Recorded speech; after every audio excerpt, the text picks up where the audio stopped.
Oh, what's up, guys? Let's see if this thing's working here. Sounds like we should be working. Give me just a second here.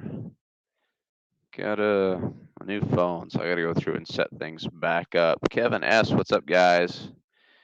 Hope you guys are having a good night. A whole lot exciting going on right now. Uh, but I figured I had about an hour or so. So why not jump on and chat? Give me 2 seconds and I'll see if I can give you guys something to look at, other than A, my ugly mug, or B, just talking fish. I'll be right back.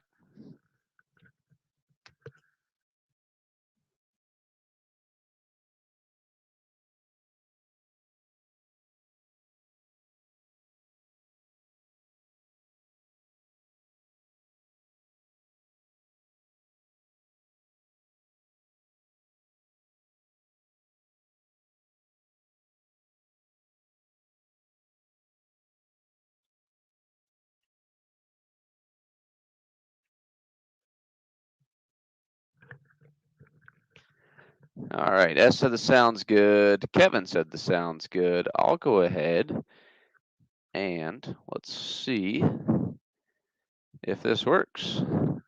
Boom.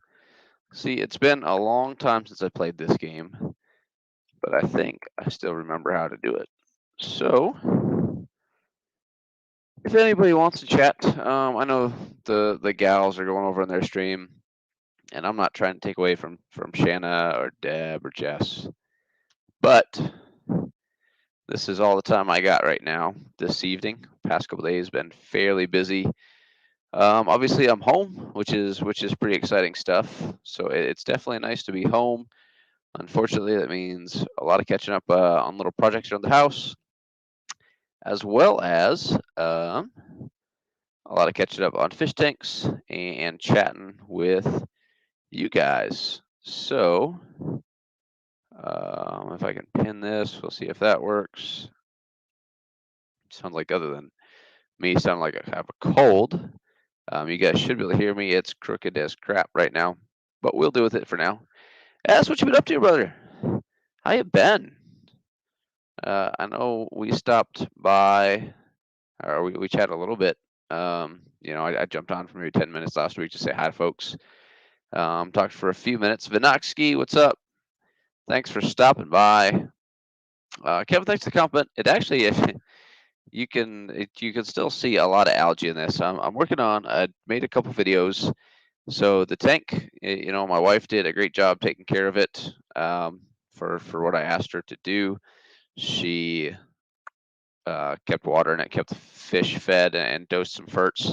Unfortunately, against my better judgment, I decided to do a massive trim and rescape, and more or less completely rearranged the whole damn thing, ripped out most of the stem plants, and tweaked the lights, adjusted the CO2, did everything you shouldn't do, when you're looking for some semblance of a stable tank before you leave for 2.5 months, 3 months for work. I did all those things, and then I said, hey, here you go, top it off, do the stuff, I'll be back. So I came back, and there's a bunch of cyano, which I have a trick for. It's not a super trick, it's just my go-to treatment, and a bunch of hair algae. So you can't really see the hair algae. You can see what's left of the hair algae, a couple few tufts of blackbeard there. Um, but you don't really see how bad the problem was until I'll go ahead and eventually crank out these videos so you can see kind of a before and after. And it only took about 3 days to get it cleaned up for the most part. So now that most of the algae's gone, we're gonna work to build this thing back up. Obviously, you can see some new growth on plants, and she'll come back eventually, hopefully sooner than later. That's not an electric jack blue Dempsey. There are actually 4 Cryptoheros Nanoluteus in there. I believe now they're a Liana Nanoluteus. That I don't want to be giving you guys bogus information. Titliana Nanoluteus. Boom. So that's what it actually is, and you can kind of see him in that picture. But let me see if I can do this and this and this and that and this and that. So it's a super awesome little. It's related to the convict, as you can see. None of these are super great pictures. They don't really show. I mean, they're really beautiful fish. I don't know. I'll get some better pictures myself. Um, they kind of look like this guy here. Eventually. Pretty easy to breed. Like I said, they are in the Crypto Heroes, well, now the Amatitliana family, so fairly easy to spawn. I have a spawning pair downstairs in the basement, and I moved my 4 extras. I bought a group of 6 from Tristan's Tropical Fish. You guys saw the unboxing video. If you didn't see the unboxing video, I'll drop a link for the unboxing video where you guys can see who I got those from. And they're great fish. So those are in there with a group of Corridors Sodalis, as well as obviously the Chilathriana alani Wapoga. And like Fishimon64 said, yep, I haven't been around a lot. You know, sometimes work drags me away, and they are on the cares list, which is one of the, you know, that was kind of a key selling point. I've kept them before, but I never bred them. So I was definitely interested in keeping them again. And the fact that they're on the cares list was a big deal. So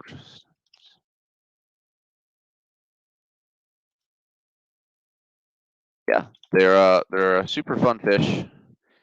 If you haven't seen who I got them from, Tristan over at Tristan's Tropical Fish. He runs a small website, fish.com. He's based in Wisconsin, and he is a kind of a little bit of a product, I guess you could say, of Ted Judy. They live fairly close together. So Tristan actually started a greenhouse, and I don't know if he has any videos of his stuff, but as you can see, specializes largely in kind of South American stuff. So you got some Ivanacara, which these are on. They're not really my unicorn fish, but they're definitely on my list of fish I'd like to keep. They can be a pain to breed. Ivanacara atiquetta, super cool fish. Real popular in the hobby the past couple years. They've kind of poked their heads up a lot more than they previously did. Let's see what he's got for pelvic acromis. He usually has some a little bit rare pelvic acromis species. He right now he's got the Pulcher, the Taeniatus, the Nigerian greens, and the Nigerian reds. So something to think about there. You can also find him maybe on Facebook, and he does do some videos on YouTube. Let me see what he's got on Facebook. Tristan's Tropical Fish.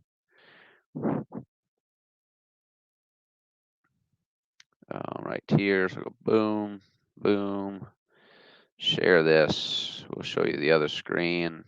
I don't know what he has on his Facebook. I don't look at his Facebook a lot. 3G, what's up? Fishymon64 says 3G's in the house. Ian, how's it going, Ian? If you guys are interested, I did throw the link in the chat. It's been a while since I poked my nugget in, said hi to you guys. I've got about an hour tonight. So we'll hang out and we'll chat, see what's up. So Tristan does live, this is, I believe, the Quad Cities Fish Swap in Iowa. It's actually a guy I know in the back. So he does travel to swap meets. He also has, somewhere in here, maybe we'll see it. So this is actually his shop. This is his greenhouse that he runs all his stuff in.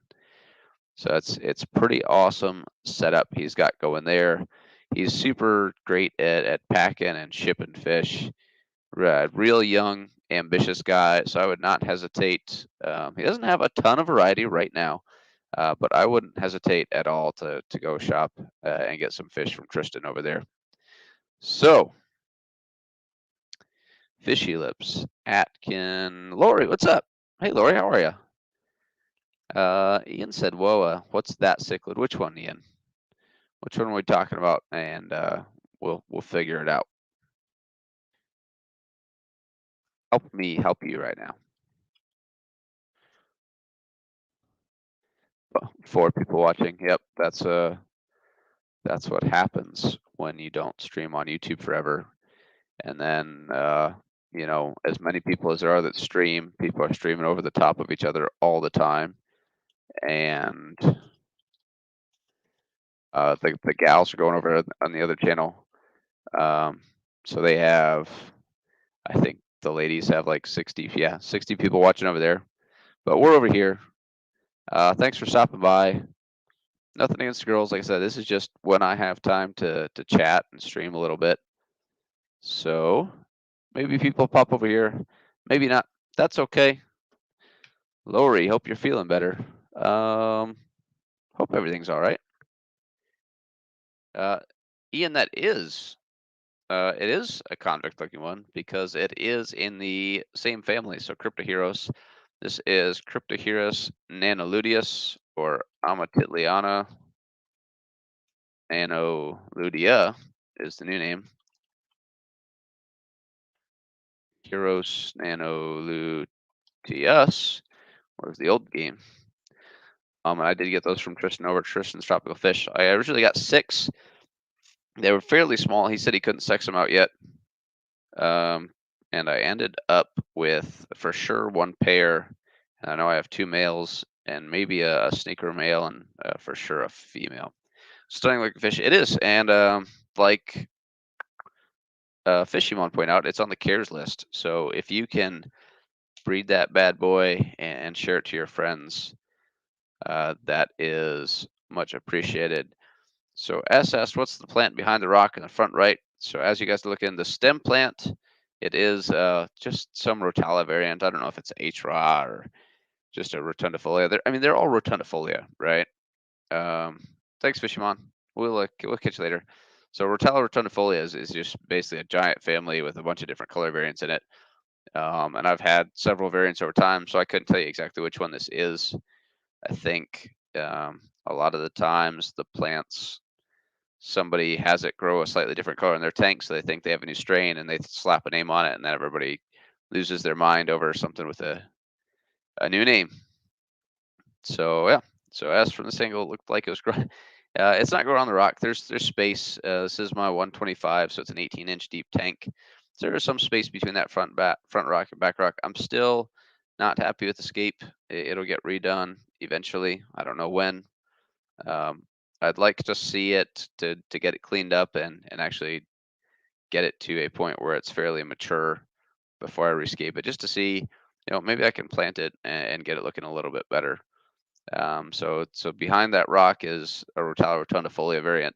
Just to the right of that, you can see a Lagonandra silver powder that's covered in algae. Not doing so hot. This is can't remember what type of hairgrass species. It might be just like an Aelocaris. And the front, you can't see it. Right where that Nanoludia went down between those rocks, there is a small Echinodorus iguazu. And then as you move to the left of the screen, those swords are Echinodorus opacus goncalo. Behind that is an Echinodorus Mekong pink. That's, like I said, bear with me here. The tank's in terrible shape. To the right of the big sword is some Cryptocorin spiralis, red tiger, I think they call, and there's some random crypts and stuff in the front. This is just you're looking at about a 3-foot section of the tank. There's some to the left, some to the right. But I didn't think you wanted to stare at either the lights or the stand of the room. So I zoomed it in so you guys can actually see a little bit of the fish. Ian, this is the 125, and you know, I'm at my desktop and it's in the other room. So I'll zoom it out real quick so you guys can see. Give me just a second. Give you guys a little better big picture of this disaster that is the 6-foot tank in my living room now.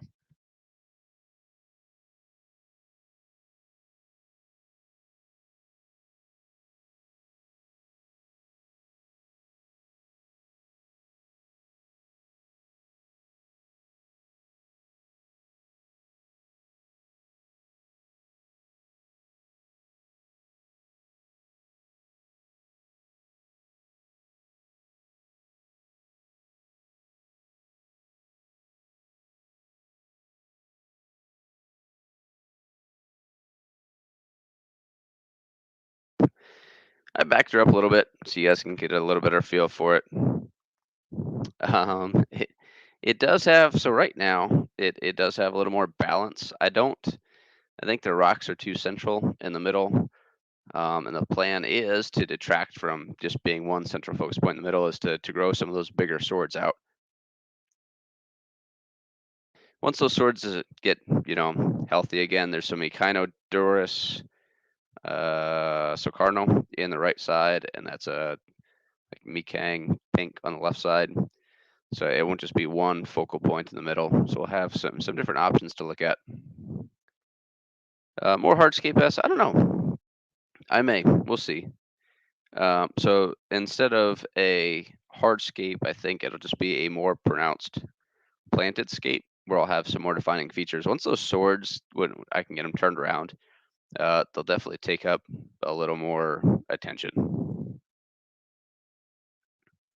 Ian, I did keep the Laganandra silver. Like I said, that's in the middle, just to the right of the dark rock in the front. There's a Laganandra silver.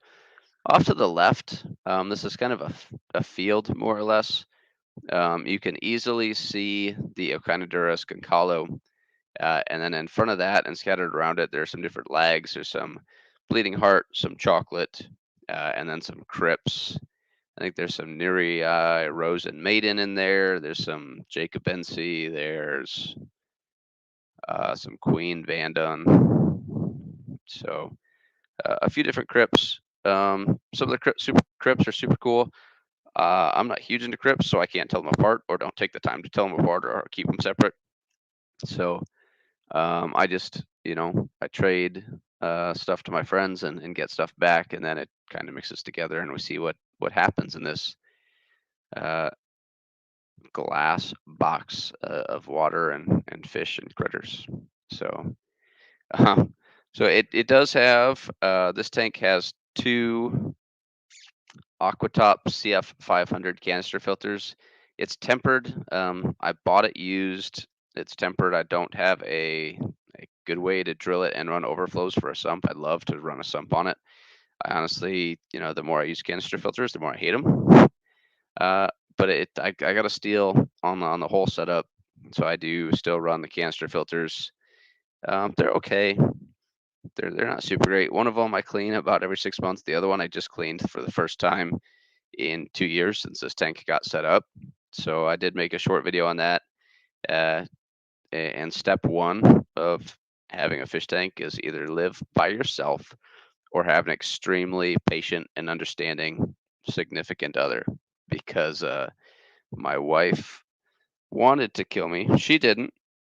She's, like I said, she was patient, and I had to promise her several times over that yes, indeed, I would actually clean up the bathroom, because it got pretty brutal. It got pretty nasty in there. I'm not gonna lie, it was gross, and that's one of the problems with canister filters.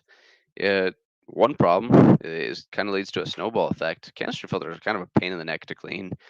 You got to close off the valve, take the canister out from under the tank, move it to somewhere where you can work on it, whether it's a sink or a bathtub or outside or whatever. Take the whole dang thing apart, rinse each basket separate, rotate your media if you need to rotate media, whatever. Throw the thing back together, fill it back up, hook it back up, prime it. It's just a mess. It's a headache. And when certain tasks like cleaning a filter or cleaning a tank become a chore, you don't look. You don't want to do them, and you put them off. And so you put off cleaning your canister filter out, and all that debris that it's really good at trapping debris. There's all that space for mechanical media. Don't mind the plants floating around in there, please. Um, all that space for mechanical and biological media in there, which is great. It is. It traps a lot of debris, keeps the water very clear. But since it's a pain to clean, all that debris that's captured in the media really just kind of sits there and decays, and it releases a lot of stuff into the water. So if you have, well, that's if it's detritus or feces or whatever, broken down plants and bits and pieces of algae or whatever, they're just going to sit there, and they're going to break down in that media. You can't see them in the tank, so you kind of forget them about a little bit. You think the water's clean. They sit in the media, they break down, they release different carbohydrates, different proteins, nitrates, phosphates, sulfates, etc.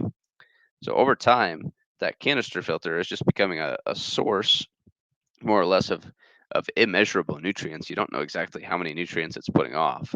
So it's definitely easy to to forget about, some of the nutrients that are in your tank just because there's a bunch of crap sitting in your filter rotting away.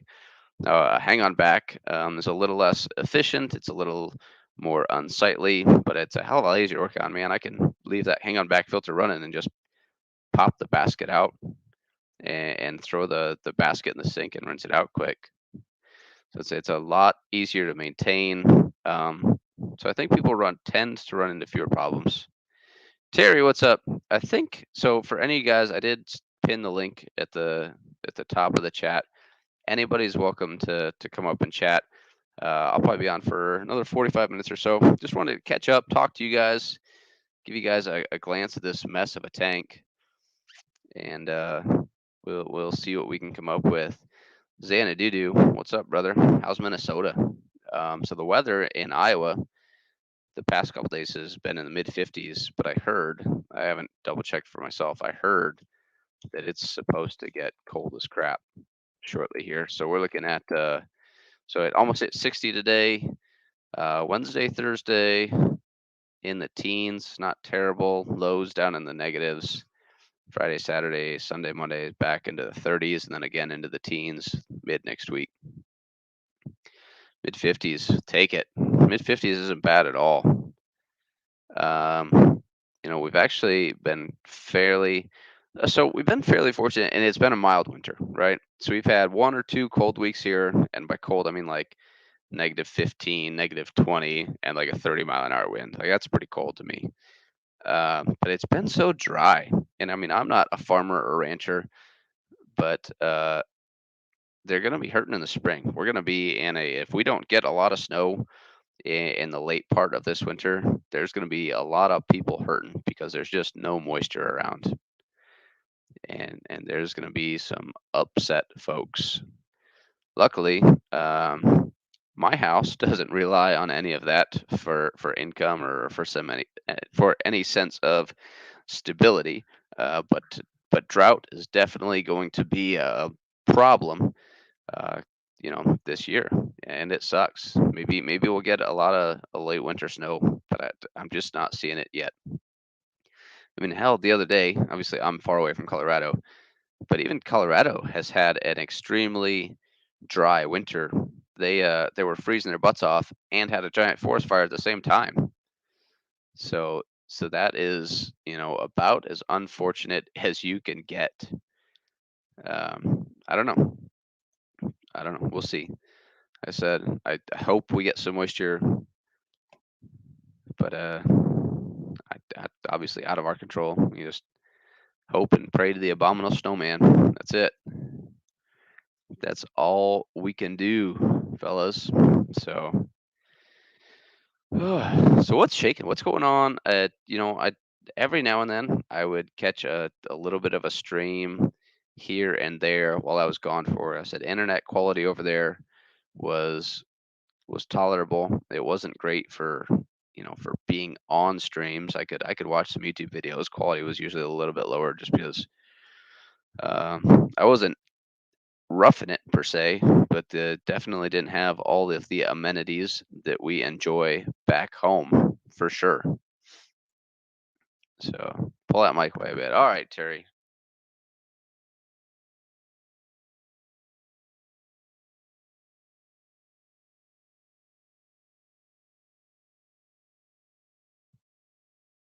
All right, we're back.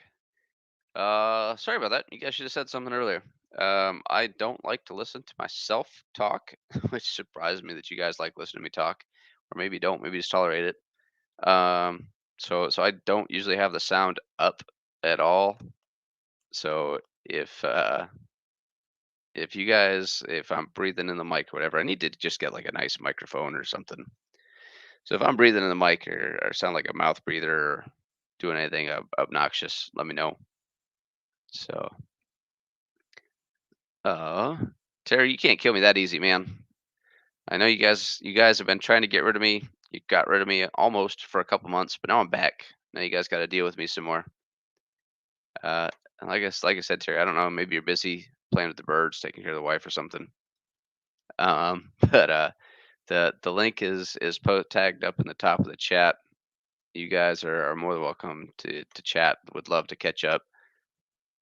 Uh, S, I know you don't jump in streams. Maybe one of these days we can talk into it, and we'll chat a little bit. Ian, as usual, more than welcome. Kevin was in here for a little while. I don't know where he went off to. He's usually down to chat, but that's okay. Earlier, Ian said he's dreading cleaning canister filters. He uses inlet sponges for the bulk of the mechanical. Yeah, that definitely helps a lot for sure. It does, just because you're already with a canister filter. I mean, in general, like hang on back, you're already sucking through a straw, and then you put a sponge on the end of that, and you're putting a little more load, and reducing your flow fairly drastically through your filter system. So, I mean, everybody talks about, well, this filter is rated for like 800 gallons per hour or whatever. You can basically cut that in half when you put media in it, and it depends on your media. If you have clean media and if you're running only like foam, it's like 20 pores per inch. Sure, you get a fairly good flow through it, but if you're running like 100 ppi foam or something, and you throw a filter floss in there, filter floss is gonna murder your flow rate through your filter. It's gonna put a little strain on your filter, and it's just one more thing to reduce your flow. And I think flow in freshwater tanks is definitely something that we don't consider as much as we should.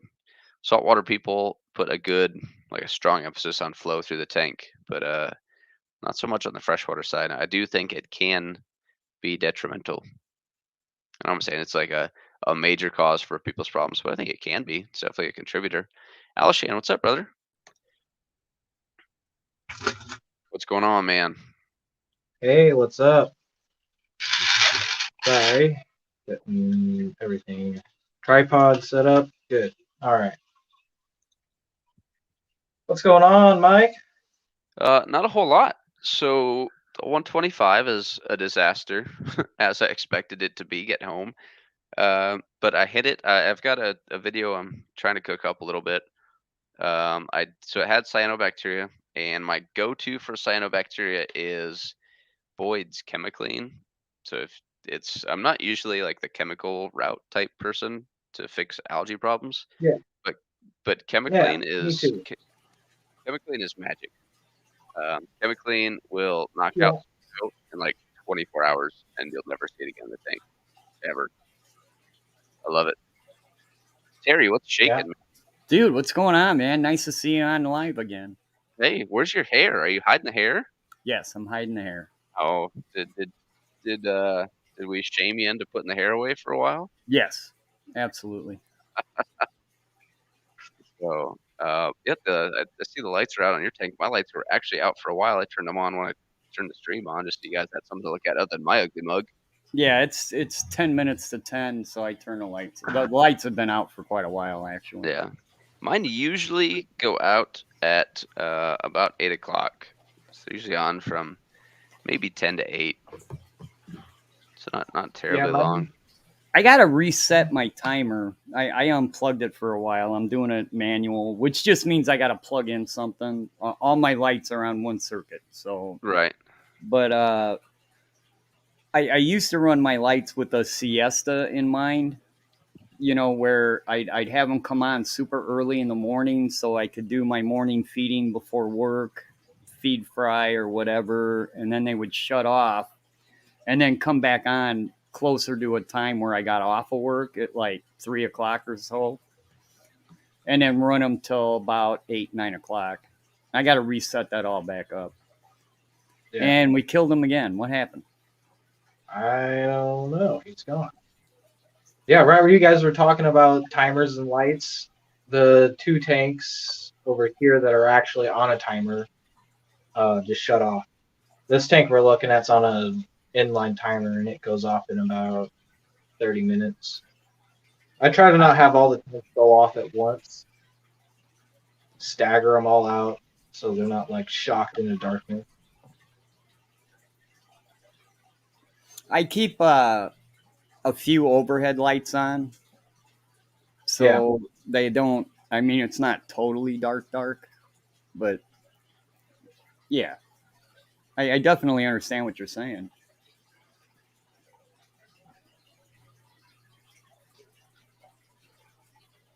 Well, I'm fairly certain he knows the link, so if he gets his internet figured out, he should come back in. Yeah, Mike. Hopefully you can make it back in here. We'll keep your stream going for you. I don't know. What do you think of the siesta method of giving the plants a middle of the day nap kind of thing? I think it works for some people with certain setups, but I don't think it works with every setup for everything. Well, that's true with the entire hobby. Yeah.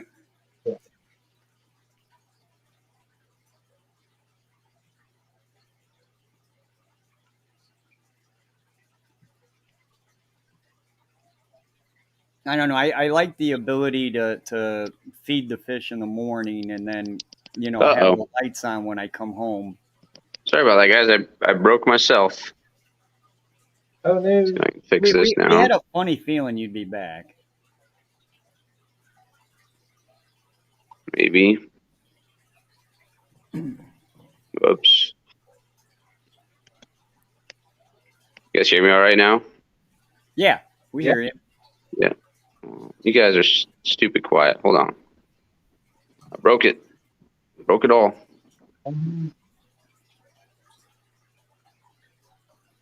Now, StreamYard can be convenient sometimes, but a lot of the times it's just a pain in the nest. Yeah, sometimes it can be. Maybe. So you said you'd run a siesta on your tanks, Terry? Yeah. Or you did? Well, yeah, I did. I don't right now because I'm not feeding any fry. But that was kind of my favorite way. That way, you know, the lights would come on just before I woke up. So the fish would be used to the lights on the tank. Then I could feed everybody. Then I could go to work.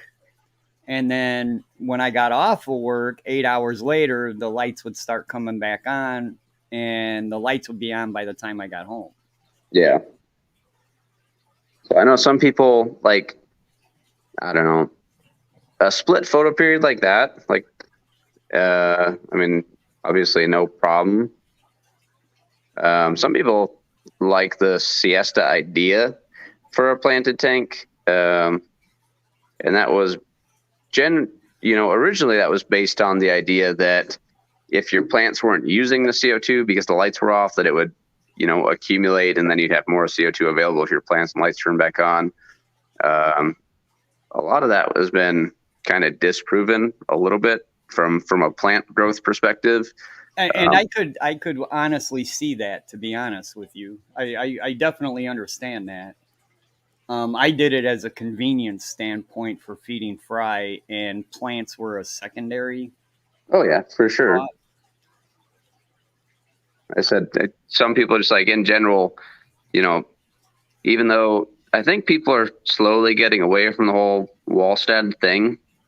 I think she had some good ideas and theories to try, but the science she claimed to support it wasn't quite there. But the siesta method, one of the reasons that it doesn't work the way people originally thought it did, so the rubisco enzyme, there's higher levels in algae than there are in plants, and more or less the rubisco enzyme largely plays a role in how fast a plant or algae can spin up and react to light to start actually executing photosynthesis.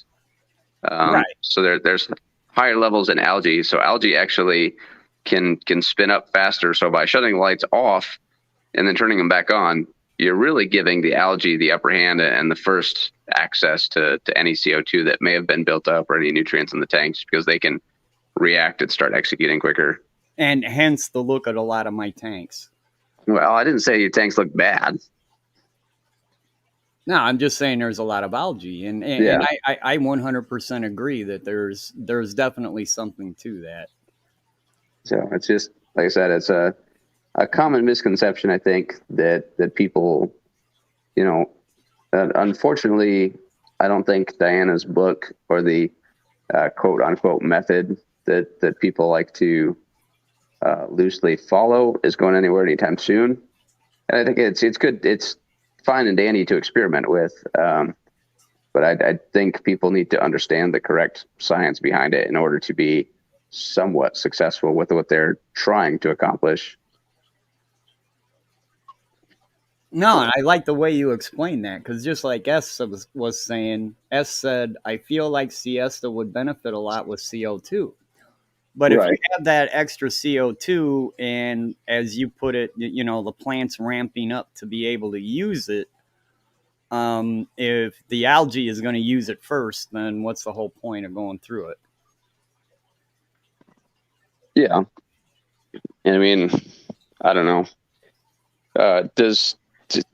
I've never measured it. I've never looked at the tests, but I'd have a hard time believing that CO2 accumulates to a decent level in a matter of a couple hours, like people think. Like if you did, I do it. It's actually a quite substantial siesta. It runs about 8 hours. Yeah, which I think is, 8 hours is pretty substantial and reasonable. I saw a post on, Facebook will get me spun up pretty quick usually, but I saw a post on Facebook. A guy had his lights off for an hour in the middle of his photo period, and that was his siesta. I was like, do you know how little CO2 you're even that's accumulating? A cloud going over. If you think about it in nature, an hour of darkness, it's just a heavy cloud cover going over for for a bit. It's nothing.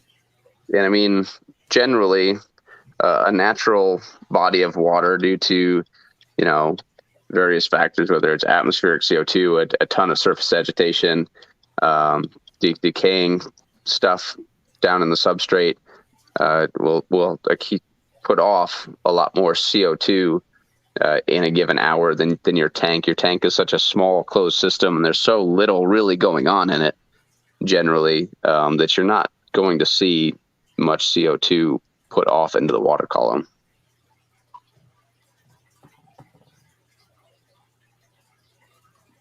But anyways, I don't know how we went down this rabbit hole. Oh, I don't know. We started we were talking about tank lights being on or off. Yeah, somehow we got on the siesta thing, and I might actually be able to get this fixed here in a second. Somehow my computer decided that it didn't want to play nice, so I had to switch over to my phone quick. Do this. Does it sound better now? Oh, no, there's two of me. Oh.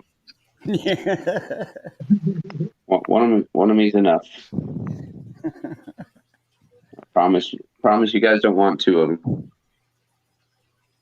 All right, now we're back in business. Oh, that sounds 1,000 times better. Magic. Yep. So for some reason, I got a new phone, and I got a new pair of Bluetooth headphones. And the Bluetooth headphones, whenever I get on StreamYard, they just cause a ruckus. Like, they will work with phone calls, they'll work with just any audio, like if I play something on Spotify or YouTube. But as soon as I get on StreamYard, like, they just go full potato. Yep, I have that same issue. I tried getting on here with my Bluetooth headphones, and StreamYard didn't move. Every time. I've tried to fix it and haven't been. Well, you can go into. Have you went through the camera mic settings? Yep. I went through all that, and my Bluetooth, so my headphones don't even appear in the settings at all. Oh. So I haven't figured out the problem, and I contacted StreamYard to see if it was something on their end. Like, well, try this and that. So yep, I forgot every Bluetooth thing in my phone. Well, And then I actually connected, instead of my phone, I connected to my laptop. I was like, well, maybe it's just something with my phone, and it same issue. So it's something about those headphones. I don't know why, but there is a deal at the very bottom of your audio. When you click on your mic or camera mic settings, you click on audio and it'll say automatically adjust mic volume, yep, and you can unclick that and drag it down. yeah, but it so like if I Nothing happens, it just stays the same. it never switches over to my headphones. Like it's trying to use just the microphone on the phone or whatever microphone I have hooked up to my computer. It won't use the headphones for some reason. That's weird. So Yep. pain in the butt. I don't know. I'll figure it out eventually. Oh, I swear it does. I have that same exact issue, and it only happens on stream. Yeah, it works just fine with everything else. Like I can call people, I can do whatever, but as soon as I try to mess around with StreamYard, it just goes bonkers. So, but anyway, that's enough of that. How are the Three Stooges doing, Terry? Well, two of the Stooges are gone. As in eaten or? No, I got a little too carried away cleaning their container and I popped the eggs. Oh, really? I didn't realize they were that delicate. Yeah, but I think if I remember right, But you had one survived. He's gonna grow out all by himself. And I got another female that's been spit and fry here and there that I had on.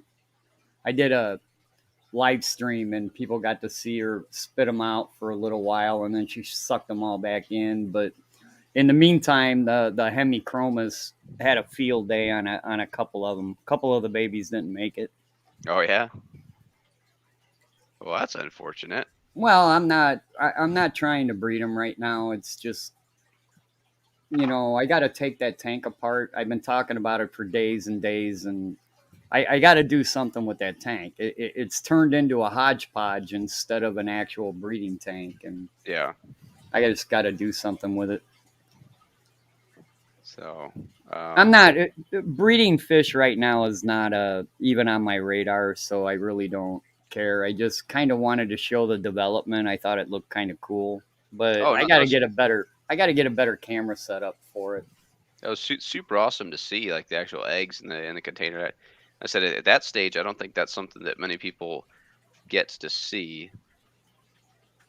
Yeah, because they're in the fish's mouth, but I got to break out my egg tumblers, and that way I'm not trying to clean a stagnant container and all Right. that stuff.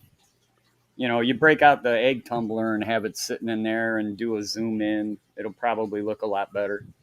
Yeah. One of the things, what is it?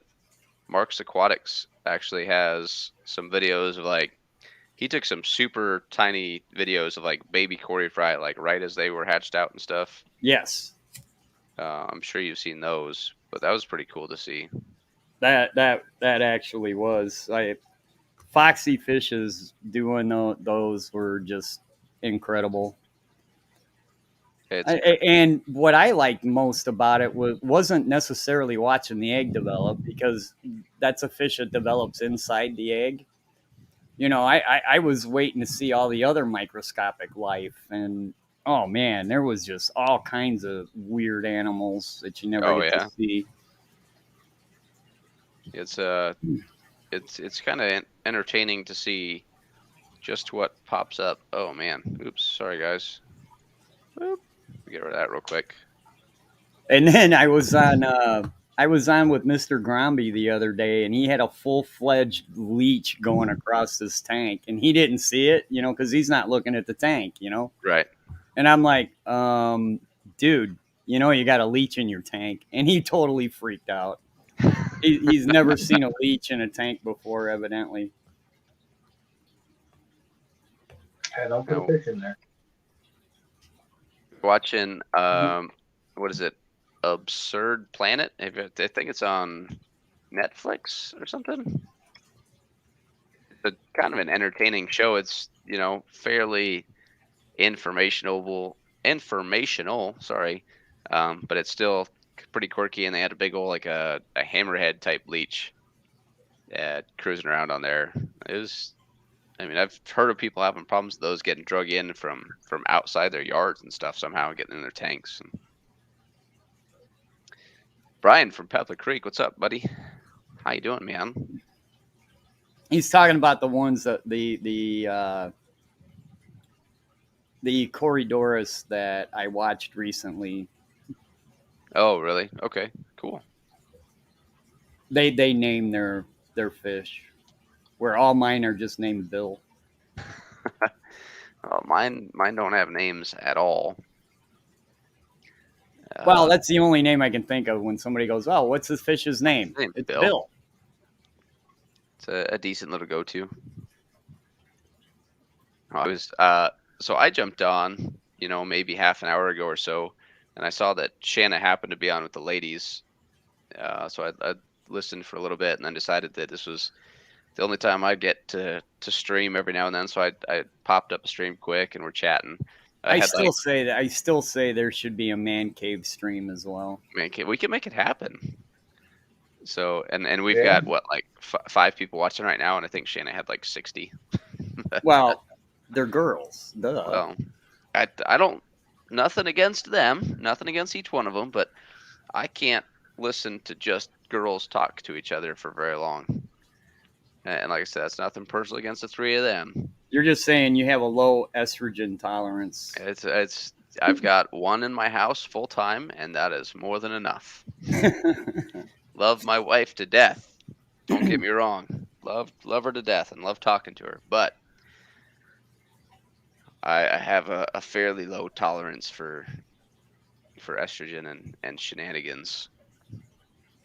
So, and if any of them, well, see, that's the problem I have with me. If I start the man cave, it'll just be all shenanigans. That's it. That's all it'll be. Shenanigans are good. I like shenanigans. Whereas if I come to a channel like yours, and if you're running the show, there might be educational tidbits thrown in. Sometimes. Tonight, not so much. I mean, we kind of forced Rubisco enzyme talk on you guys a little bit, but tonight will be fairly, we'll just talk nonsense about fish and catch up and see what everybody's up to, kind of thing. I haven't been doing anything. Nothing. Nothing. So, in fact, I got to get off my ass and start doing some stuff. See, I'm at a tough, like, I don't know. So being gone because of my work, like I was gone for almost 3 months, right? So I'm like, I got to get back into the fish room just to get it back in order. And I want to be in the fish room, but I've also been away from my wife and kid for 3 months. So there's other stuff to catch up on too. So I'm trying to poke away in the fish room for an hour at a time. And I actually it usually only takes me, right now I've got 10 tanks running downstairs and then the 125.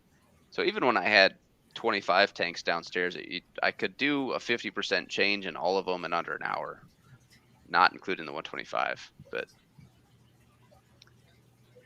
so the other day, that's my glasses. The other day I had to do a little more maintenance on it, so it took me a few hours to try to get things done. And the 125 is just a hair algae disaster that's getting back on track now. But to put the wife and kid in the 125S, they fit. I've got a 6x2x2 180 in the basement that I need to build a new stand for, so I can put a sump under it. And I'm undecided on that one. If it goes salt, it'll be a predator, mostly fish only tank. But I kind of want to make it fresh and put Ophthalmotilapia nisuta in there. Well, I'm all for the saltwater predator tank myself. You've seen my eel, right? Oh yeah. I'm thinking about putting a lionfish in with him because I think that's about the only thing he won't eat. Yeah. What kind of lion are you looking at? Like a Volatan or? Yeah, probably just because they're cheap. But yeah. And then I want to put corals in it because neither one of them will eat corals. So Yeah. it'll be, in my mind, the way I see it looking is a real colorful tank with 2 predators in it. But I don't know. We'll see. Yeah.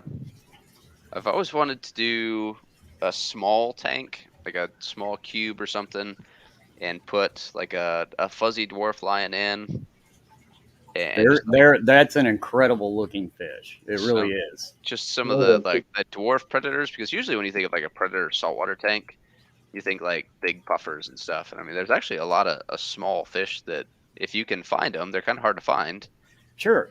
but would be super cool. See, But my problem is that particular, the smaller lionfish. I'm afraid the eel's going to just try to eat it, oh, I could see that. and then wind up in a lot of trouble. And then I got 2 Yeah. dead fish. It's so there's the fuzzy dwarf that's pretty small, and then there's a Fu Manchu, right?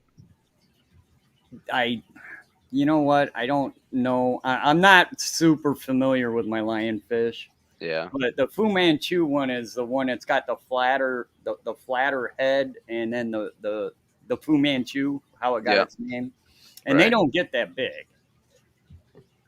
So I just think it'd be cool.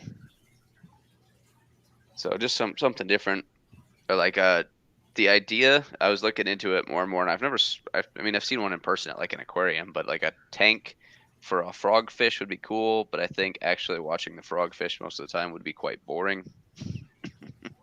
Yeah, they don't really do much. It's Yeah, like Yeah, a we hawk. have one. It's like a hawkfish in a coral tank. A hawkfish is really cool in a coral tank, except it sits on a rock all day and just very seldom ever moves. doesn't do jack. It becomes one with the fish. At least with my eel, when he comes out, he's got his head's out and he's usually looking about what's going on, and he's breathing and Right. No. I asked if there's a Fu Manchu fish. So this is a Fu Manchu lionfish. they're incredible looking, but again, we go into, I don't think it'll be a fit for me. No.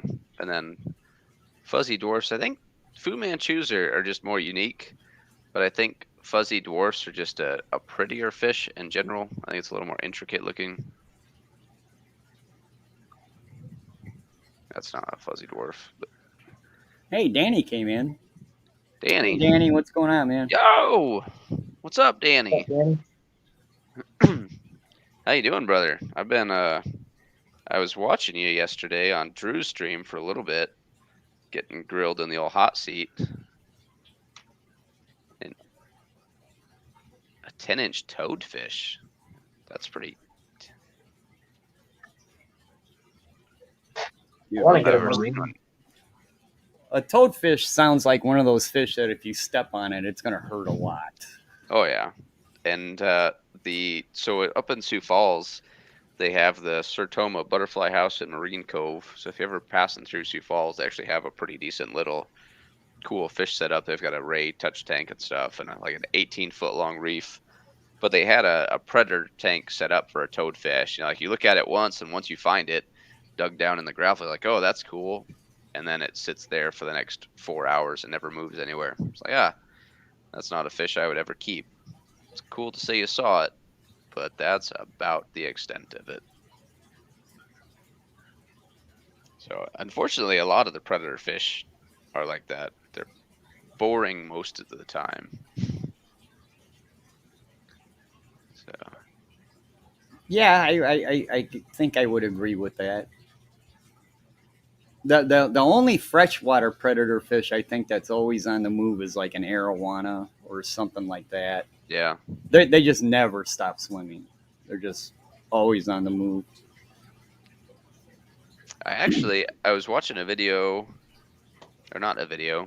It was like kind of like River Monsters, similar type show. Where the guy goes out fishing for crazy stuff. Mm-hmm. And he was catching African arowanas. Yeah, there's African arowanas, which has a much more rounded head and a more tame personality. Yes. And I wasn't as familiar with them. I knew they existed, but I wasn't particularly familiar with them. I've only seen one at a pet shop. Really, because I mean, they're, as far as I know, they're legal, right? Yes, No, they no, are. they're not like illegal. It's just not something that you ever see for sale, I guess. But I mean, it's got a pretty cool The look one and to it. one and only time I seen it for sale was my pocketbook couldn't afford it, but Oh, I can't even imagine. it's a neat fish for sure. So there was when I was in Milwaukee not too long ago. They had a full, I don't know how, if it was full size or not, but it was like an 18-inch long, some species of wolf fish, and it looked like a mean son of a gun. Oh, like the South American wolffish? Yeah, just Yeah, they got teeth. absolutely just nasty.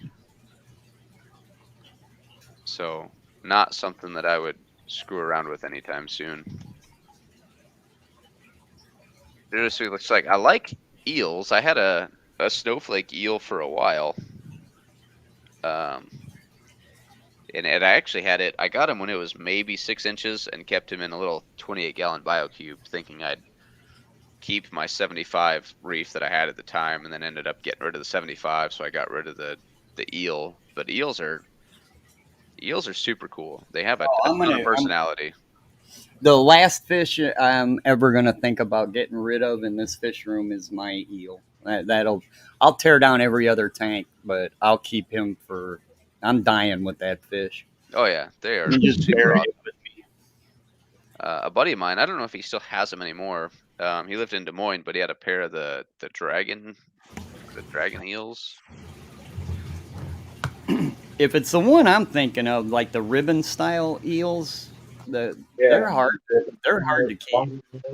Yeah, he was the Japanese dragon eel. He had a pair, so he knew it was a male and female. I don't know if anybody's ever recorded them actually spawning in captivity, but I want to say, I've never seen a pair for sale. I've seen individuals for sale, and I want to say the last one I saw was 750 or 800, if not more.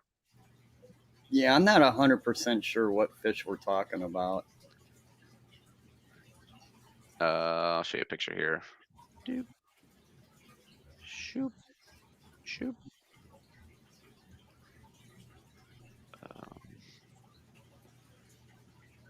Okay. Yeah. So these guys. Yeah. All right. Those are Number one, they're super dang expensive. Oh yeah, like I said, I think the one I saw was maybe a foot and a half, and it was 750 at least, if not more. Yeah, that's not the eels I was talking about, but Oh really? those things are cool as all get out, and I'd love to have one, but I can't afford them. Annie wants to know what we think about the South American dragon goby. I don't, not a big fan. No, I'm just not into. I mean, it's a neat enough fish. I'm not into that style of fish myself. Yeah, I 100% agree with you. I think it's a completely fascinating fish, but it's one of those fish that doesn't do much. It's just not for me. Except eat. It eats a lot. Yeah, that'll happen. PNW Aqua, what's up? I saw Detroit come in, or sorry, Motor City. Car guy, so I just think of Detroit right away. Crown Tail Half Moon. Hope you guys are doing well. Thanks for stopping by. Cheap fish, yeah. We are currently on the topic of extremely expensive fish. Oh yeah, that eel you showed, that would have been fish that are far outside of my price range by hundreds of dollars. They, don't get me wrong, it'd be super cool to have, but I personally don't have the budget to make anything. Well, every once in a while you might be able to fall into one, but it took me a long time just to get a Tesselata eel, because most of them it retail online are 350, or even more. Right. And I was like, yeah, I ain't paying Just that much for one. especially like a lot of the eels. I mean, a lot of them have a similar personality, so you can get the same thing with different colors for less than half the price. Sure. I haven't looked at, every now and then you'll see like fish with crazy prices just for the sake of looking. I haven't looked lately, but I think last time I saw one of these for sale, it was $15,000. Yeah, there's actually oh man, I can't remember the name of it now, but there is a Tang that I was just flipping through one day, and they wanted like $10,000 for this Tang, and I was like, it's a nice looking Tang, but it ain't $10,000 worth of nice looking Tang. No kidding. I know gem tangs were about 5,000 a piece. Purple tangs used to be really expensive too. And then purple tangs, I don't know why they suddenly came down. All right, if you're a millionaire, several times over, and you've got a saltwater reef tank that costs about $1 million and a couple $1,000s a month to run it, then these fish are options to you. But for guys like us, there ain't no Oh way, yeah. man. I'd imagine. And then you're just doing it just so you can go, look what I got. Yeah. Right. Which is the whole reason I show off the eel. So I really can't say, I do the same thing. Look at my eel. Ah. Yeah. Well, I'm guessing you've seen the video of Bill Wan's tank in his basement. Oh God, I'm sure I have, because a- I definitely know his name. I've watched several of his videos. Yeah, it's a 20,000 gallon reef in his basement. That's just So it's pretty. I mean, it's impressive. I'm not gonna lie. yellow Tangs are now $400 each. That's got to be captive bred ones. No, Well, that's they're because all captive bred now. They're not coming out of Hawaii Yeah. anymore. Hawaii said you can't You can't- catch them anymore for resale.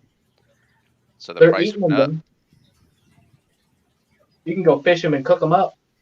Wow, man, I can't believe $400 for a yellow Tang. That was like one of the cheapest fish you could get back Yeah. in the day. You could get them for $20-$30. Right? Clowns were like 10 or $15, and yellow tangs were maybe 20 or 30.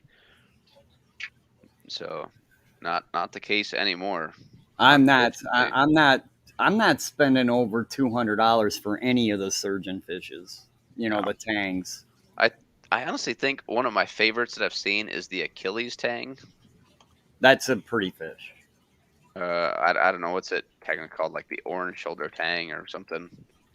I've always known it as the Achilles Tang. The Achilles, yeah.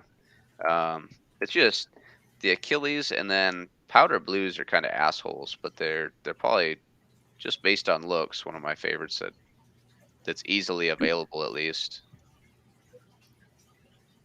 But I just think it's a sharp looking fish. It is. So there's tangs are cool. I think wrasses are cooler, but there's a million of them, and it's like you get into the fairy wrasses or whatever, and I don't know how people tell those things apart because they have different phases and they all look different all the time. Yep. I actually like the butterfly fishes. If money was no object, and because you can't keep them together, just like a lot of the tanks, unless you have a really large tank, you can't keep a lot of the tanks together. Right. And it's the same with the butterfly fishes. But there are so many just beautiful butterfly fishes that just. I'm trying to think. And the saltwater angels.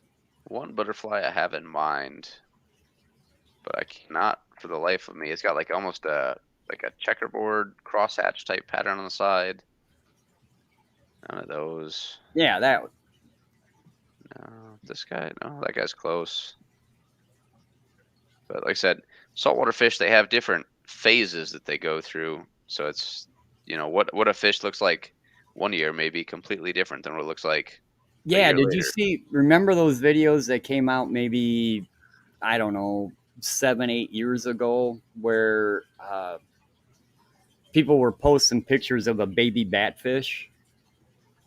I probably did at the time, but A baby batfish is an incredibly cool looking fish. Yep. And then it grows into one of the ugliest fish you could ever have in a saltwater tank.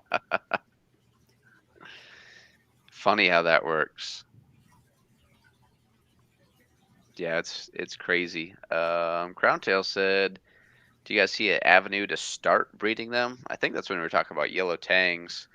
Yeah, Um, they breed yellow tangs in so captivity. They breed coral beauty angelfish. They breed all kinds of saltwater fish now. yeah, I mean, I remember when I first got into the hobby, like if you were breeding, pajama cardinals or Oh basically yeah, you were clownfish, the like shit, you were man. hot stuff. Yeah, if you bred a clownfish, even to this day, like JN Aquariums, I watch him because he breeds clownfish in his house, Yeah, and he that guy still fascinates me. And you were the shit if you could breed saltwater fish of the cichlid type, like the clownfish or like the cardinals. right. Those guys are a lot more closely related to cichlids or cichlids are more closely related to them than what we actually give them credit for. Oh, really? Are there a lot of ties between them? Oh yeah, absolutely. Most cichlids are very closely related to saltwater surf perches and wrasses. Okay, I can see that. But no, crowntail. There's definitely an avenue for breeding them. There's definitely, I said, I mean, even if you look at the ban in Hawaii, there's definitely a push for more captive bred stuff. I remember like when there was it like Reef to Reef I think it was Reef to Reef had an article or something when the first yellow tangs were being spawned and captive raised, and so you saw the clear baby tangs. That's the problem. It's not getting them to produce eggs and spawn. The problem is raising the fry. They're just so incredibly minute. Oh yeah, you gotta have. So when I did clownfish once, just to like run through the process and say I did it. So I think I had 4 different live food cultures running just for a handful of clownfish. Yeah, and how do you keep all these small super fry to just get sucked up into filters and stuff? I mean, we're running a glass box. We're captive environment. We got to have filters, but you can't run a filter that is all that great because that all the fry just gets sucked up in it. And Right. yeah, it's a never-ending battle. PW said he went to a store that had a ton of clownfish because they were breeding them. I had a buddy of mine that he bred a few different flavors. Now this was before, if you're familiar with like the uh, maroon lightning or whatever it was like $3,000 when it came out. It was like before that. Like that was a wild. It started off uh, as a actual wild type morph, but he bred like the mochas and the Sanjay photons and stuff. So the captive bred strains, he did that and he'd sell them to the local shops. Problem is, unless you had the cool morphs, like there's no money for shops.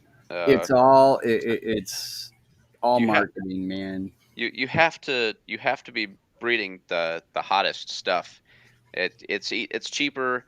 Like your local store can buy your Oscilleras or your Perculas or even like plain blacks from a wholesaler way cheaper than it's worth them to buy stuff from you for you to make Sure. any money out of it.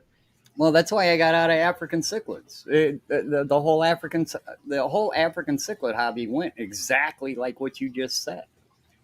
You were cool as shit if you were just breeding Labidiochromis cerealis, the yellow lab. Yeah, If you were breeding that, you were the shit back in the 70s. But then, it slowly changed to the different Alunicara species, and then you always had to be breeding the next hot thing to make any money, and it just got to the point where it's like, all right, I'm out, I'm done. yeah. I mean, there's still you're not gonna make a ton of money. You might make enough money to put back into your hobby to keep yourself busy for a while, just selling it like local swaps. But I mean, a lot of the stuff that honestly, like you can make more money breeding stupid guppies and basic bristlenose Sure, placoderms absolutely. than any of the actual like cool fish. Like what you think is cool, you may find something extremely rare, and you think it's cool because it's rare or because it has cool color. But for most people, like Nobody else cares. that's not worth $45 a fish to me. Like Sure. they're gonna tell you to get bent. Yeah, that's exactly the way it works. And one of the biggest fish breeders that I learned a lot from has never done a YouTube video ever. He just wasn't he won't do it. He thinks it's stupid. He doesn't really spend a whole lot of time online to begin with, except for like the occasional email. But this guy knows how to breed fish. I mean, when you walk into his fish room, you're like in awe of the stuff he's got going on. Yeah. And he told me early on in the bristlenose craze, he goes, Terry, I make more on these damn stupid bristlenose than I do on my angels. And he had some of the most expensive angels out there. I mean, I believe it. the guy is actually known for having some of the rarest of the rare, and he was making more money on his bristlenose. Oh, it's nuts. I mean, it's all about the market, I mean, Because it's not the number one, the average pet shop is not going to spend a lot of money on inventory that they can't move quickly. right. I mean, It's entirely stupid for a retail store to have a very expensive fish that people come in and ooh and ah about, but unless they sell it, they haven't made any money. right. And I mean, And I actually got in trouble for that when I worked in a local fish store. I got to the point where I was running the fish section of this pet shop. And I started ordering fish that I thought were really, really cool. mistake number one. And people were coming in and oohing and ahhing about the fish, but they weren't selling. Right. So the next thing you know, I've got tank space dedicated to fish that aren't selling, but people like it. I mean, it brought people into the store, but it didn't make the store any money. So yeah, I got it. He finally told me, he goes, Terry, we're not a zoo. And I had to take that to heart, and I had to rethink the way I ordered fish. That pet shop's going to make a heck of a lot more money on those neon tetras, even though they bore the heck out of me. The store makes more money on those. Oh, for sure. Those $2.99, $3.99, and you can get a deal and something you're going to be selling for 99 cents. That pet store makes money on those fish. Yeah. I mean, you can see that in, just taking. So I keep a little bit higher end plants. But if I go to a swap meet, I can almost guarantee you that unless I let the nicer plants go for stupid cheap, even cheaper than easy stuff, it's going to be sitting on the swap meet table waiting. Right, at because the end of the day. the funny thing is your customer base comes in, they want the easy stuff. Oh yeah, I can. So they're willing to pay more for the easy stuff than this incredibly rare kick-ass plant. Oh yeah, I can put a $30 crypt or a $25 sword on the table, and I'll mark them at, I don't know, $10, and they'll sit there because people are afraid of them or don't know what they are. But you put 100 sandwich bags full of Java moss on the table, and you mark it at $10. $10 a bag. Gone. And it's gone in the first hour the swap meet's open. You're like, these plants are way cooler over here, right? But they don't care. They want stuff, especially with plants. I mean, fish is a little bit different. Well, people want stuff they're familiar with. Right. They want to know exactly what it is. Like, because I can explain, if I sit and spend, 5 to 10 minutes explaining to you what this, uncommon plant is and what it takes to grow it and what it's going to look like when it gets a little bit bigger, one, I'll probably lose your attention. Two, you're probably, okay, cool, thanks. Can I have that guppy grass? Yeah, because first of all, you got to know your customer at a swap meet. They're already looking at the next table. By Oh, yeah. by the time they're buying stuff from you, they're already wondering what's next door. They're over it. And one of the best things that I saw anybody do at a swap meet, this was when, this is late 90s, early 2000s, so Africans were still pretty popular, like your peacocks and Sure. stuff. He had magnets made with a picture of the adult fish, because you don't take adult Africans Right. to a swap meet. You're going to take inch, maybe inch and a half fish. Correct. And they're like damn rainbows. They're gray. They might Right. have a little bit of color. They're not sexed out yet. They've got no color to them. So he put pictures on magnets and put them in front of all the bags. Yes. I So- did, like when I took my bags to auction, I would print out a small picture of the adult fish and put it on the bag because nobody knew. And, we list them by scientific name, at auction. So these people don't know. And this was pre smartphone, so they couldn't just, type it in and, you know what I mean? So, Right. They yeah, want a that's. yellow lab. They don't want a Libidinochromis, whatever flavor you got, or an Alonocara. They're like, I don't know what that is. Yeah, I want a yellow lab, and it's got to be yellow when I buy it. Right.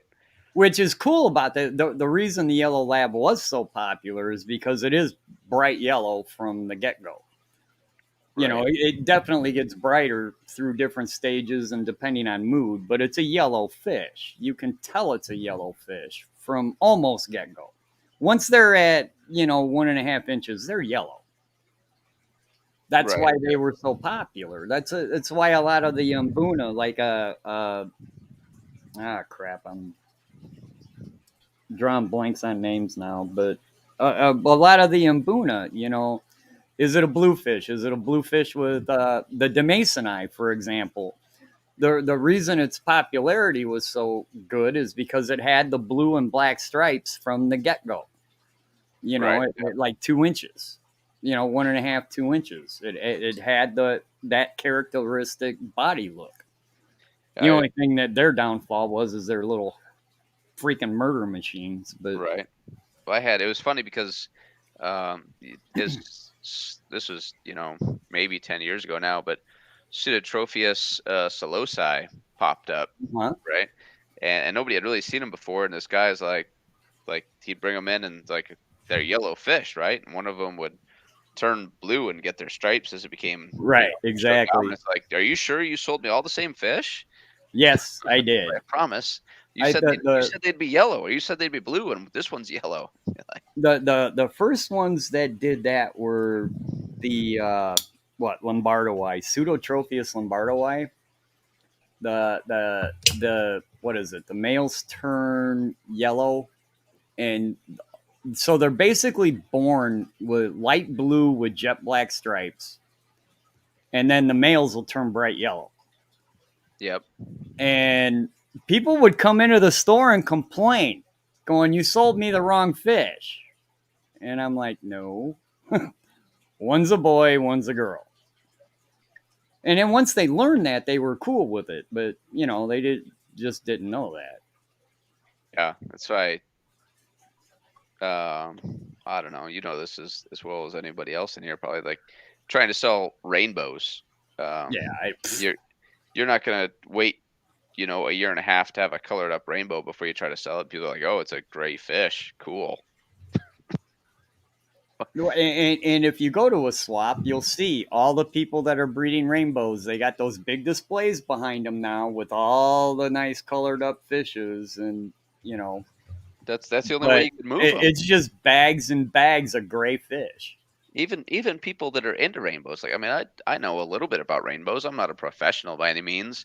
No, neither am I. But I mean, if you give me a name, I couldn't tell you what the hell it looks like. I'm gonna pull an S and hope there's a decent internet connection so I can Google that bad boy. And because there's 100 different rainbow fish. Like, you throw a name at me, I'm probably not going to recognize it unless it's one of the big ones. Right. I'll recognize maybe the genus name, and other than that, Danny, imagine trying to sell an electric blue Johanny to someone that isn't blue. Like, yeah, trust me, this is what it is. I promise. oh no, it's a real thing, man. So it's tough. Those were. Isn't that is the electric blue Johanny? Is that the one that Dan from Dan's Fish accidentally got in an A order? very close relative. Dan got in a very close relative to the electric blue Johanny. Okay, see. I try to avoid main lake African fish. I just generally, maybe it's just because they were so popular. I'm not like trying to be the hipster of fish keeping, but everybody's got damn hybrid mutt peacocks everywhere, and Oh yeah, I don't. Oh, you can go to any local fish shop anywhere in the United States, and there's a mixed African tank of juiced up fish that are just pure hormone driven, and they look incredibly beautiful inside that shop. But once those hormones wear off, you have no idea what you got. right.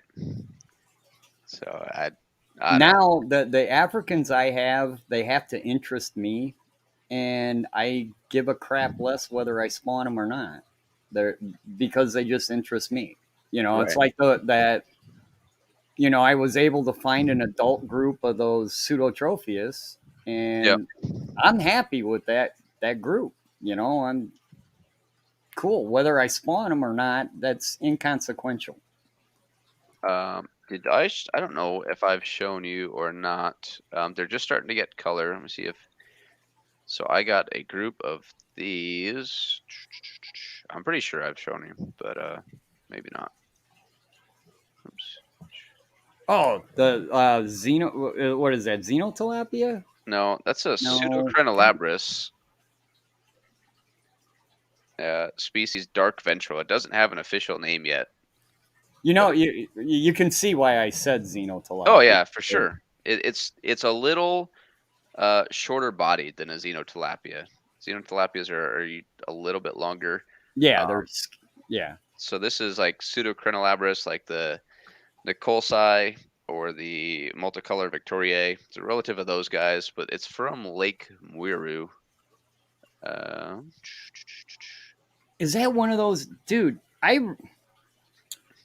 recently watched a documentary on a particular lake, and it is so filled with gas that they're afraid it's going to explode. Oh, really? And in that region of Africa, all those Great Lakes that are attached to that, that's all a fault line. And they're actually thinking, you know, long after we're dead, but they say eventually that's going to separate from Africa. That's crazy. It's eventually going to be that whole Great Lakes region of Africa. Right. You know, it's going to split like right along the Congo and just float away. Yeah, crazy. So this is just various Pseudocrenolabris species from Lake Mwiru based on, you know, just different diversity. Because there are several other Great Lakes along that river basin, right along that crack, that nobody talks about. And this is an example of that. There are several other huge lakes, but all we ever talk about is the big three. Right. But there are a lot of other lakes in that region that hold a lot of neat fish.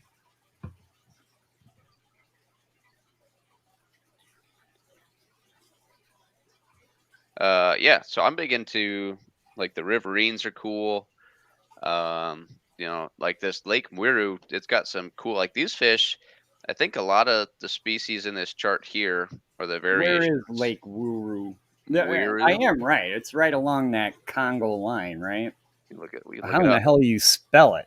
Mweru. It's in Zambia. I want to say it's in Zambia. W what? ERU. MWERU. Yep. But I think Oh, I Oliver gotta get the Lucanus map up. is collecting and bringing most of these different pseudochronolabra species across. All So right, it's where in the heck was the lake I was talking about? Okay, that one's off a little bit to the side of the big three. yep. So so people can see what we're kind of looking at here. I've got it That's pulled up. actually more into Congo, ain't it? The shit I geek out on, man. But the the line of, I forget what river this is. Is it the Congo? No. Anyways, that whole line of Great Lakes, they think eventually that whole section of Africa is just going to break off, and Really? because a lot of these lakes are really deep. Oh yeah. No, I would not be surprised one bit if things started to fall apart over there and things disappeared. So I don't know. Like Tanganyika has some cooler uncommon fish. I can't get into most of the Malawi fish. And Victoria, I'm not super familiar with very many Vicks. I know it's hard to get them right now. It wasn't Lake Edward.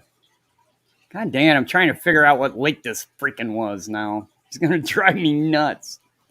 Good. But luck. anyways, they actually want to power a lot of Africa off of this lake because it's producing, there's natural gas that's coming out of the ground like crazy. Oh, really? And because the lake is so deep, it stratifies. So the gas actually stays in solution in the water. Huh. There's not a whole lot that lives down there. Yeah. You know, at that depth, especially in a freshwater lake. But they're super afraid it's actually gonna, that eventually if it gets unstable, Yeah. that it's gonna get ugly one day. So they're actually trying to figure out how to make a power plant in this lake. Interesting. PNW said it's almost like a rift. Oh wait. Yeah. Gee. So Wonder that's where the they name of the came up game, with that name. right?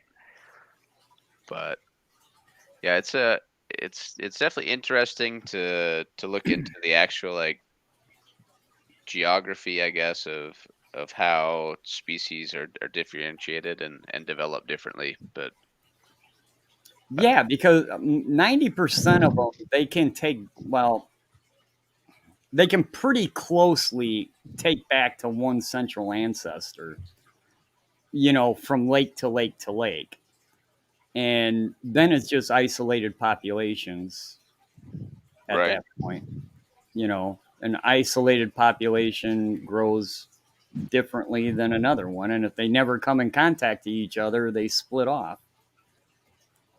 It should be, I mean, there'd be a lot to it, I guess. But it'd be interesting to see if you could find two distinct populations that, you know, were distinct enough and have been separated long enough to be considered separate species.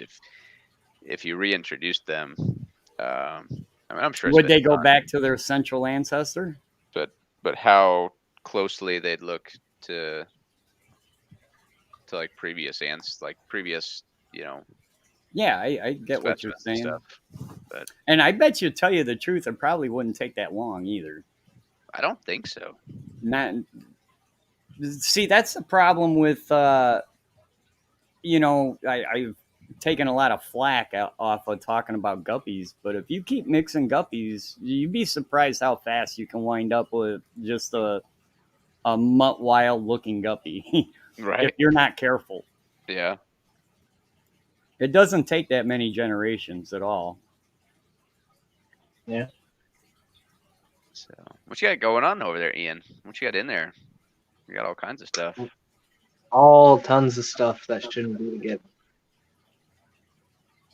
Some festivums, severum, tiger barbs, gourami, Celsius tetra, polar parrot hybrid cichlids, a bisher, and L089 pleco. That's a lot going on in one. familiar all in with a 55-gallon. And it's filtered with a canister filter and Aquaclear 70. Okay. Oh, the evil canister filter. Didn't we talk about that? That's what we started talking about at the very beginning. What's up, Skipper? How you doing, bud? It's unfortunately, so we've got more people watching now than we've had all night. Well, because I bet you the girls' night ended. I bet. Yeah, I think they ended maybe half an hour ago or so. But I actually have a couple things to get done before the end of the evening, and I'm flying tomorrow, so I actually need to get some sleep. So I'm gonna bounce, guys. I'm sure Ian or Terry or somebody will fire up a stream if you guys want to keep bullshitting for a while. But I'm gonna bounce. Yeah. Thanks for chatting, Terry, Ian, S, everybody, Danny, stop. Thanks for stopping by. Tom, sorry you caught the end of it. Fish Tropic. We'll catch you guys next time. Hey, But yeah, you have a good you have a good time, Mike, and be safe out there flying Yeah. around all over the place, will you? we'll do. Lori, as always, thanks for stopping by and chatting with us. I said I'm starting to get things caught up a little bit, so it's tough to stream and actually talk to people while I'm actually like working on the fish room. And you guys don't want to see my backside while I do stuff for an hour and a half. So I try not to How do you work. know? Well, How do you whatever you're know into, Terry, I won't judge you. I won't judge you. I didn't say me. I'm just saying, how do you know? Well, you sure chimed in real quick, bud. You don't know. So, all right, but we'll catch you guys later. Have a great night, everybody. Terry, much appreciated. Later, man. Missed you. We'll see you.